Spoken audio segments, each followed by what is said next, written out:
What's up, Eileen? Not much. How are you? Super good. How about you? I'm all right. Uh-oh. What happened? Yeah. Well, actually, that phone call right before kind of hit close to home. Uh-oh. Oh, no. My question to you, I guess, is kind of how do I get my marriage and family life back on track? Oh, man, what happened? Joy. Well, I guess kind of a little bit of background. I'm 26. My husband's 27. We got married pretty young, 21, 22. So we're going on 5 years here. I've got 3 kids. We've got one that just turned 4, a 2-year-old and a 3-month-old. I'm a trauma nurse. I work full-time. My husband is a subcontractor, has his own business. And we've kind of been really working hard the last 5 years. We've paid off my schooling. We've just finished building our home. And we have a decent marriage, but things just don't seem to slow down for us. I feel like we're both just so exhausted at all times, and we just can't get on track. Yeah. Man, I'm so hard. And I hear that little baby in the background. It's all good. Trust me, I got 2 myself. It's all good. You got 3 small kids or 2? I've got 3. A 4-year-old, a 2-year-old, and a 3-month-old. There 3. Oh my gosh. Okay. So a couple of things. Number 1, you've been married 5 years. Did y'all date for a couple years before that? No, it was like from the time we met to getting engaged to getting married, it was like a year and a half. Wow. Quick. Way to go, moving quick. I love it. Okay, so you are in what I call the window. 5 to 7 years is a window, 7 to 10 years is a window, and then that 15 to 18 years is a window. Mm-hmm. And it's a window where you are running and gunning. This is the one y'all are in. Running and gunning. You married somebody. Then there's a lot of new variables like jobs and work and school and I don't know, 3 kids ages 4 and under, right? So you throw all these things in there, and here's what happens. We stop liking who we become. Yeah. And that reflects how that impacts how we then interact with other people. Most importantly, the person that we love and commit our life to. And so these are seasons when marriages start to have cracks in them and people start to get exhausted and they start to lean this way and that way, right? And it's often people will blame their partner in this deal. That's usually not it. Usually, I don't like who I've become. I don't like how I look. I don't like how I feel. I used to be fun and spunky and I just want to go to bed every night at 4:45 p.m., right? All those things, right? So tell me about Eileen. You sound like an incredible woman. Why are you struggling with Eileen?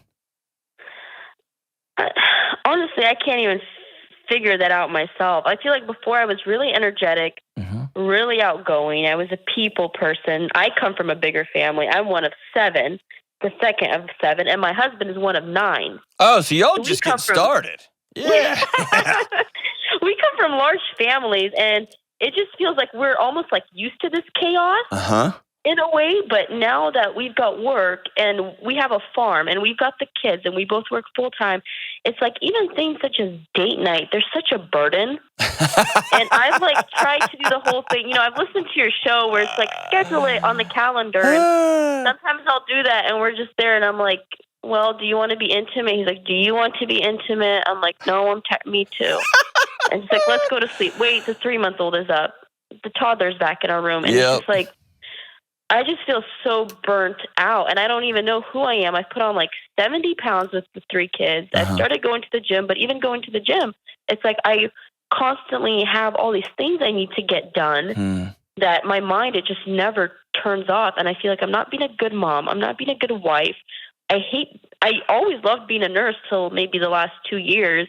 I hate doing that, but I don't know what I like. Yeah. You know? And so I don't even know, I guess, who I am anymore. There you go. And my spouse is great. He's always, he's always encouraging me to go out and to kind of do things for myself. And when I am just completely burnt out, he takes over. When he's really exhausted, I try to, cover for him. But it's just like we can never be in a good space at the same time almost. Yeah. Wow. Thank you for articulating that. You're awesome.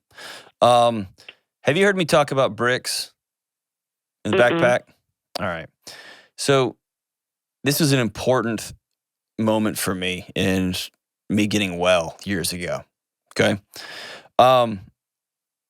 You can have trauma as a kid. You can be the big car wreck. And when we think of the word trauma, you know this. You're a trauma nurse. Like, man, people, I've been in trauma units with some regularity for a season. It's stunning the things that people find themselves wound up in, right? Yeah. Wow, literally wound up in things sometimes, right?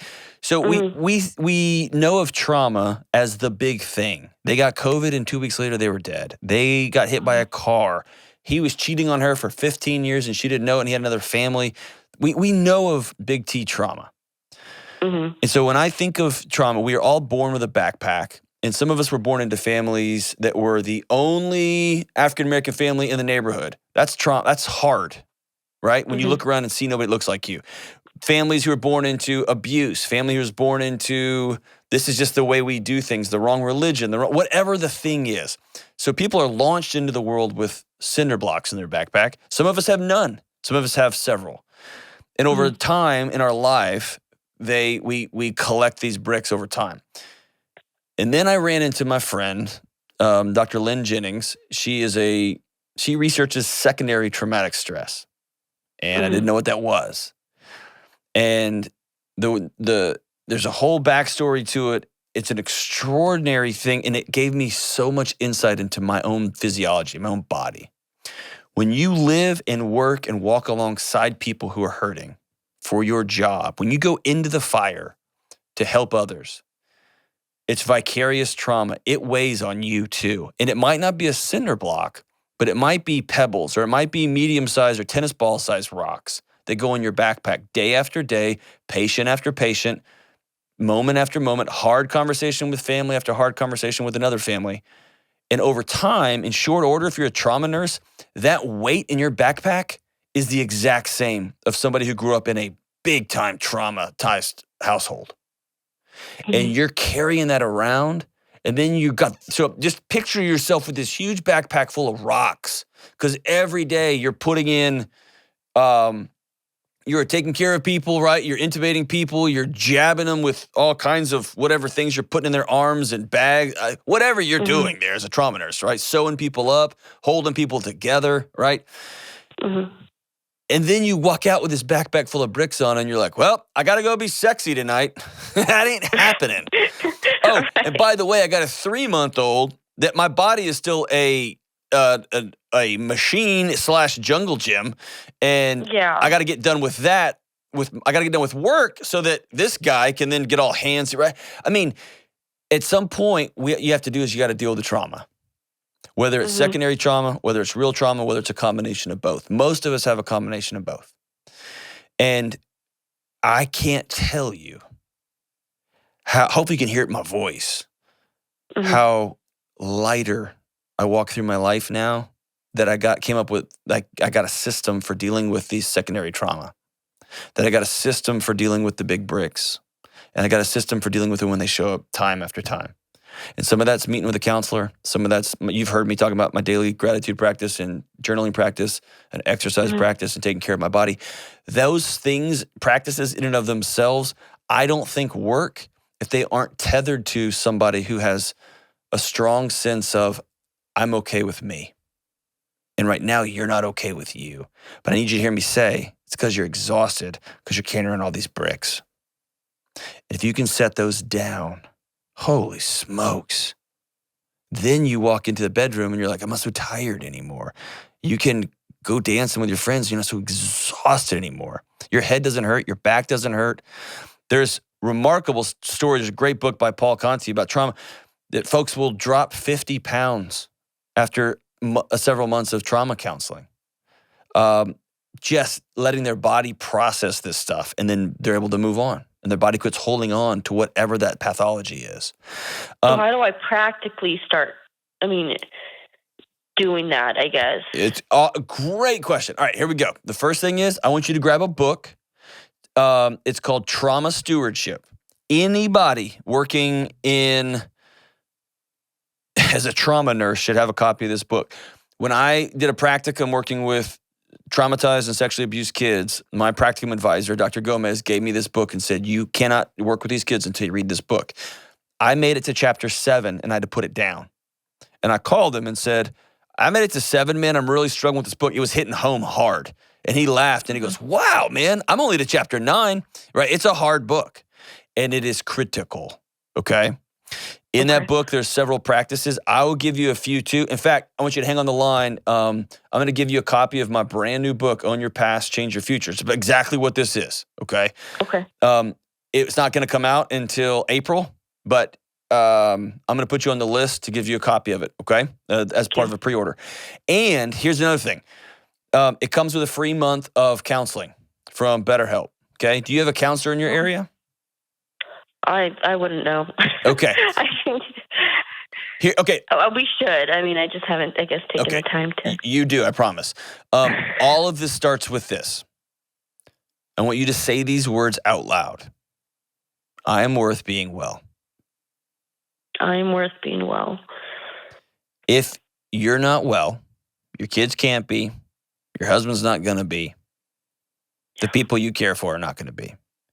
And when you're a brand new mom of 3 bananas, beautiful, wonderful, maniacal, fun kids, and you're also loving and taking care of people every day and trying to keep a farm up, and you're proud and you're in love with a guy who's also keeping his business running full speed, you go to the bottom of that list. And somehow we picked up this awful narrative that everybody else needs to be taken care of before we do. And I need you to begin to say, nope, I've got to come first for a season. I've got to make sure that my oxygen mask is on first before I try to put it on my kids. What does that practically mean? That means that you go to bed and you and your husband work out some sort of schedule with the kids. That may mean you got to get one of those little pump machines. You may already have one, and husband's got to wake up a couple nights a week. That may mean that you're going to cut back on your hours and y'all are going to slow down on your wealth building for the next few years, and create an environment where you can get your body can get some rest. Or maybe you transfer out of trauma and you move to another unit. That may mean that you're going to journal every day. And you're going to talk about, I miss my old Eileen. And who is new Eileen becoming? Who is she going to be? And you do go to the gym. And you do say, I'm going to be a good steward of my body. I'm worth feeling good. So I'm going to put mostly good stuff in my body. Unless Girl Scout cookies are out. And let's be honest, then we're all just going to go. We're gonna crush them, right?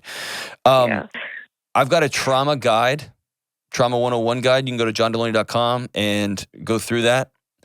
But I want you to begin to write down on a piece of paper, what does Eileen need to be well? What does well mean for me? Is it sleep? Is it connection? I'm telling you right now, just listen to your story. You need to connect with a counselor. And I'm going to give you a free month of counseling with BetterHelp. That's online counseling. If you have a counselor in your community, I'd love for you to start there as well. Okay? Okay. And this is not you sacrificing your kids' time, your husband's time. This is you being well. And your husband deserves to be well too. What are you both working so hard for? I don't know. I honestly think it's kind of that idea. We have a picture of what life should look like. There you go. I came from a family that was quite well off. He, on the other hand, did not. And I think he's trying to, I noticed that, like, my husband, he tends to give the kids a lot of gifts. He constantly buys them things. And we're financially well off. And for me, I guess as a child, I grew up having a lot of things. So I just don't care for them as much as he does. He puts a lot of value on those things. So you're running to something and he's running away from something. Yeah. And here's what I want you to do. Both of you, stop running. Stop running. And so you've listened to the show enough to know that I'm going to tell you, y'all need to get out. You've got 3 kids. Clear the deck. Great. Your parents were awesome. Awesome. That was fun. It was fun growing up and being rich, and we had a good time. And his parents didn't have a lot. They loved him clearly. He's great at loving you and those kids. Yeah. Awesome. What do we want our one wild, crazy, Looney Tune, reckless-filled love life to look like? Just us 2 and our 3 little kids and probably the other 9 we're going to add later on. Right? I don't know about that. What do we want to? This is ours. It's nobody else's. Right. Y'all get to paint the picture. And this, Eileen, should be exciting and fun. And oh my gosh, let's walk together towards a thing, not run from something. Yeah. Let's hold hands and walk to a cool thing. And we're going to take 50 years to get there. And then we're going to die, right? We're going to be dead. It's going to be exciting. Hopefully I'll make it longer than that. But, and that's where this thing ends up. Let's reverse engineer that. What do we need to do right now? You know what we need to do right now? I'm going to work less. We're going to make less money. I'm going to be home more. I'm going to sleep more. I'm going to be intentional. Or I'm going to keep going trauma nurse and husband. Man, we're going to hire somebody for this farm. We're going to slow things down a little bit. We have to. We got to. Because we're worth it. I'm worth it. You're worth it. Let's back this thing down a little bit. And that may not be the solution, but it's an option. And when both of you are running and gunning and flying and going, it just feels like, hey, this train can't stop. And what I want you to do is, it can. It absolutely can. And it all starts with, you're worth being well. And now let's reverse engineer. What does well mean? What does well mean? What does it look like? What are the behaviors we need to do? What are the thoughts we have to do? All of it. Let's go to johndelony.com. Check out the Trauma 101 guide. We're going to get you hooked up with this book. This book will walk you through it start to finish. I have a feeling this book was written for you, Eileen. It was written for you. Man. And let me say, I'm so grateful for you. You are awesome. You're a great mom, great wife, great trauma nurse. I know you're exhausted. I know you're cooked. I know you're fried. I know your body has had it. Whew. It's time for healing.